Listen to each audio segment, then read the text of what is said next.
Andy Warhol was an American artist who was a leading figure in the visual art movement known as pop art.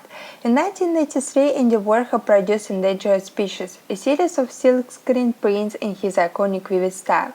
This portfolio was commissioned by environmental activists Ronald and Frieda Feldman after talking to Warhol about the present environmental and ecological issue in the world. The resulting screen prints were an interpretation of each of the 10 endangered animals. They're extremely colorful and don't look as though they were painted, but almost printed, forming a material reality. Warhol described this series as animal in makeup.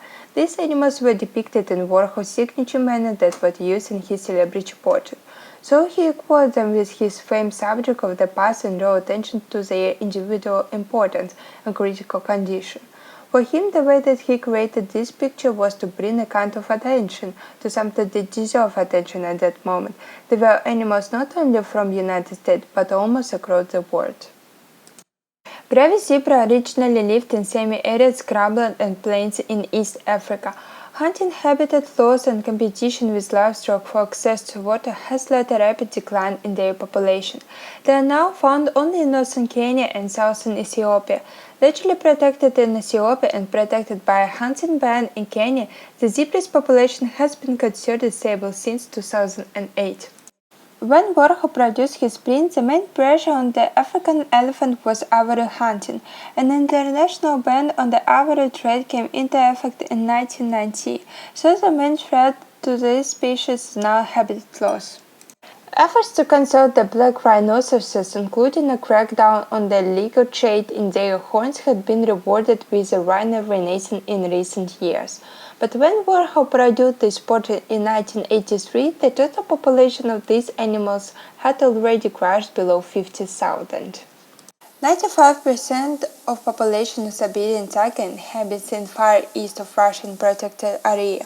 One of the main reasons of the disappearance of these animals was the destruction of natural area, the undermining of the food base. Another important factor is poaching. Living in eastern Siberia, bighorn ram is the largest of the species of rams. Because of its big horns, the ram has almost no enemies.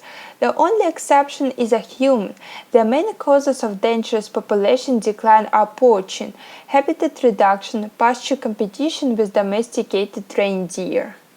In life, button bart's tree frog is vivid green with white and black streaks. However, Warhol used yellow for his print. In line with his characteristic use of bold colors, the tree frog was listed as endangered by U.S. Fish and Wildlife Service because of its restricted range and declined population, habitat loss, and pollution. Its protection status was improved from endangered to threatened in 2003. In the natural environment, giant pandas don't have enemies. The only exception is a human. The government of China generously finances the program of protection and breeding of pandas. The death penalty was introduced for causing harm to these animals. China doesn't sell pandas, but other countries can rent these animals for 10 years. The giant panda is a symbol of World Wildlife Fund. Sumatran orangutan live only in the tropical forests of the Borneo and the Sumatran of the Malay Archipelago. The large orangutans live on the top of the trees have virtually no enemies. The only exception is a human. The number of orangutans is decreasing due to the destruction of the rainforest. As the orangutans become more and more rare, the price is increasing on the black market, and an increasing number of hunters go to the forest for prey. Yellow spot butterfly inhabits a meadow near the Pacific Ocean. The life cycle of this butterfly depends entirely on a single flower called violet curve. The butterfly population decreased due to the deterioration of loss of habits, industrial development of landed areas, fires, grazing, and innovation of non-native plants were caused by the silver spot butterfly fall into the endangered list. These animals are still endangered, besides the bald eagle that is no longer deemed to be in trouble, and it was taken off the list in 2007. The reason is why it has come back, because it's a national symbol of the United States. So it means that if people have some meaningful reason to pay attention to this specific animal, they can change the situation.